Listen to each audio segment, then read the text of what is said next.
amarya na kalli shigowar sun jero, suna wani taku dagwas dagwas ga murna har ya kwararo, ga dangi duka suna murna lalle yau ne ranar aure. Amarya ango auren su aka daura ranar ta zo, ubayyo angon Asiya kuri ya kauna kun yo aure.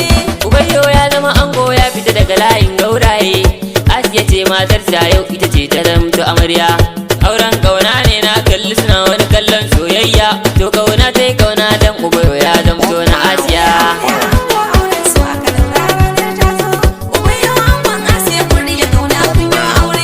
Yau ne aka daura sai ku nuna murna ku zo ku taka, auren so kuka yau shi yasa a yau ma nake ta waka. Dangi da abokai na farin ciki ranar auren ku, amarya ango yau kun je daga tuta kun yau aure.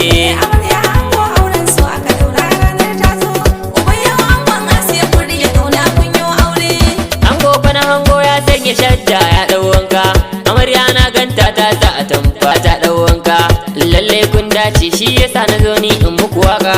Zama na amana wannan shine ake kira da zaman aure.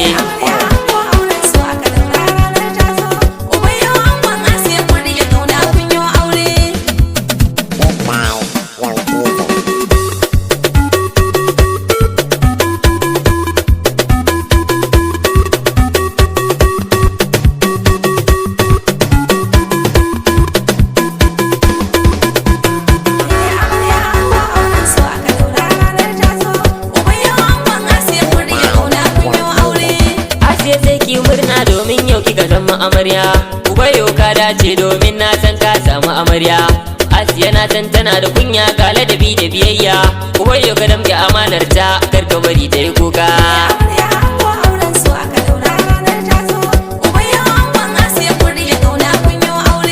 Ubayyo ya zama angon ki yau Allah ne fai tsaro, ke kuma ke ce matarsa a gare ki ya zama tauraro.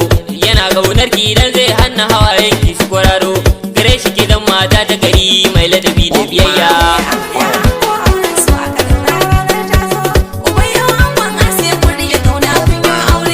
Amarya ango yau dai soyayya ta yi muku rana, kun yi auren ku kun huta kun zamto yan amana, ku zauna zaman amana ni wannan ne fata na.